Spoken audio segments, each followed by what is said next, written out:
Bismillah walhamdulillah wa salatu wasalam ala rasulillah. Assalamu alaikum wa rahmatullahi wa barakatuh. So today, inshallah ta'ala, let's cover the name of Allah, As-Samad.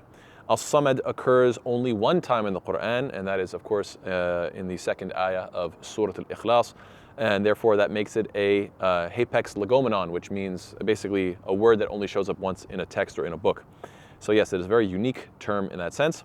As-Samad, what does it mean? It means the one who all problems go back to him. So you can imagine like a leader that every time there's a problem with the group, they all say, let's go back to the leader, let's check with him, let's figure things out. So that person who, everybody depends upon that person is considered Samad. Allah Ta'ala is As-Samad, everything goes back to him. He is the ultimate creator and everything in existence depends upon Allah Ta'ala. Secondly, the As-Samad means the one who has no need, because obviously if he depended upon something, then all needs would go back to that other thing, right? No, but obviously all needs go back to him, and then that's it. That's where they stop. Allah Ta'ala is the one that everything depends upon. He depends upon nothing. And this is the meaning, that the one who has no needs. And thirdly, it means samada shay means that the thing was completely full, in the sense that, like, imagine a stone that has no cracks or fissures or breaks in it.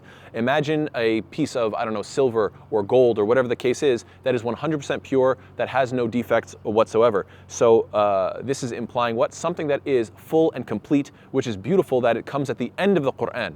Because after learning everything that you've learned about Allah subhanahu wa ta'ala, all of His promises, about heaven and hell, about the afterlife, everything that Allah Ta'ala described, at the end of all of that, what does Allah Ta'ala say? Allah Ta'ala says that He is As-Samad, as in He is completely full in all of His attributes, in all of His names, and all of His qualities, and all of His promises, that everything is absolutely true and full and complete. And finally, or samada, the verb samada means to intend, to have a goal, qasada, to intend to go somewhere, to intend to do something. So as-samad basically means the ultimate objective. The ultimate objective. And what's beautiful about Surah Al-Ikhlas is that you say that Allah is one, Qul huwallahu ahad, and you say Allahu Samad, that say that Allah Ta'ala, and you could say, one translation is that Allah Ta'ala is As-Samad, He is the ultimate goal. So basically Allah is one, and He is my ultimate objective in life. And when you remember that ultimately all of us have one goal, one objective, which is to worship our Lord, to get closer to our Lord, to return back to our Lord, when you remember this, what ultimately that increases you in is ikhlas, sincerity, right? Because obviously you're like, look, I have lots of goals today, I gotta go here, I gotta go there, I gotta get to work, I gotta buy this at the grocery store, but ultimately all of it is for what purpose? Is to please my Lord. Ultimately all of it goes back to who? Goes back to Allah, because He is my ultimate goal. And when you remember all that, it makes everything that you do sincere to Him, and it increases you in ikhlas. And the surah, the name of the surah is what? Surah Al-Ikhlas. It's often called Surah Al-Ikhlas. That's one of the names. It has other names as well, but that's the most popular. And you might wonder, why is it called Surah Al-Ikhlas if the word ikhlas isn't in the surah? And that's why. It's because you're reminding yourself that there is one God, Allah is one, and that this one God, this one deity is the ultimate goal, ultimate objective, and therefore that makes you sincere. The only name that it is paired with is the name of Ahad, right? Qul huwallahu ahad, Allahu Samad. So you can see that it is coming with the name Ahad. And the reason for that is why? It's because there's only one refuge to all creatures. There's only one ultimate goal, and there's only one who is complete in all of His attributes and full without any deficiencies whatsoever. As Allah Ta'ala says, "Laysa kamithlihi shay," that there is none that is like Him at all. So only Allah Ta'ala is As-Samad, therefore He is Ahad. He is Ahad and He is Samad, both. So how do we live with this name of Allah Subhanahu wa Ta'ala, As-Samad? Well, if you are a leader, then you want to be the type of leader that people can come back to you with their problems. You want to be a refuge for the refugee. You want to be the support for the orphan. You want to be the one who can financially relieve those who are in debt. You want to be the one who gives advice to those who are inexperienced, those who are lost. You want to guide those who are misguided. You want to help those who are helpless. You want to be the one that people can rely upon. Now obviously Allah Ta'ala is the one who is As-Samad in the absolute sense. Nobody's trying to compete with Allah subhanahu wa ta'ala in that sense. But as a believer, you do want to be somebody who is dependable. That is definitely important. Why? Because the Prophet ﷺ says what? إِنَّ الْمُؤْمِنَ لِلْمُؤْمِنِ كَالْبُنْيَانِ يَشُدُّ بَعْضُهُ بَعْضًا. That a believer to a believer is like the bricks of a wall, they are enforcing one another. And then the Prophet ﷺ said that while he was clasping his hands together and interlocking his finger or interlacing his fingers just like this. So what was the idea here? That the believers should be like this, depending upon one another. You want to be the type of person who is dependable. And you want to be the type of person who, we said one of the definitions was, the one who has no needs. And so obviously we all have needs, but you want to be the type of person who can give more than he receives. You don't want to be the sponge who's taking up all sorts of resources, the mooch, the leech. You don't want to be that type of person. Rather, you want to be the type who others can depend upon. As the Prophet ﷺ said, what?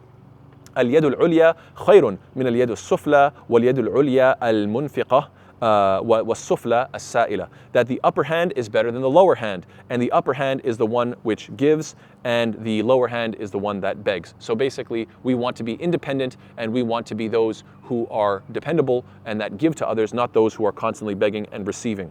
So this is part of, you could say, implementing this quality or trying to get closer to this quality of Allah subhanahu wa ta'ala, which is the name of Allah, As-Samad.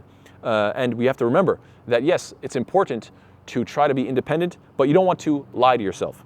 You don't want to pretend that you have this, God-like quality where I need nothing. No, obviously we are all in need. All of us are in need of breathing and eating and sleeping and so on and so forth. We're all in need of love and affection and care. We have many, many different needs. So we have to be real with the way we represent ourselves. We don't want to be the type of people who take this to an extreme and thus represent ourselves as if we are more than what we truly are. And this is reminiscent of the dua, a very beautiful dua from the Sahaba, in which some attribute this dua back to Abu Bakr as-Siddiq radhiallahu anhu. Allahu alam about the authenticity, but the dua is very beautiful. It is Allahumma la tu'akhidhni bima yaqulun waghfir li ma la ya'lamun waj'alni khayran mimma yadhunnun. That, oh Allah, do not take me to task for what they say about me, as in, I don't want to represent myself and they think so good of me when that's not true. So don't take me to task for what they say about me, and forgive me for what they don't know, because clearly what people don't know about you, usually there's some bad there that you are trying to keep private. And then finally, and make me better than what they think. Oh Allah, allow my private life to be even better than my public life. Yes, so Allah subhanahu wa ta'ala is the ultimate goal. And this is, and Allah subhanahu wa ta'ala is exactly how He described Himself. This is the point. So how do we implement this? By being sincere and remembering that in everything that we do, Allah ta'ala is ultimately the goal. And also, you want to be real. You want to be real with people. You want to be real with yourself. To have ikhlas, to be sincere, is to be the type of person who is not two-faced, who is not hypocritical. You want to be exactly who you say you are. That's the only way to live with any dignity, to be who you say you are. And so we should remember the famous hadith, ad-dinu nasiha, one of the most beautiful hadith, which is what? The Prophet says what? Ad-dinu nasiha, which means that this, in the entirety of this religion, is sincerity.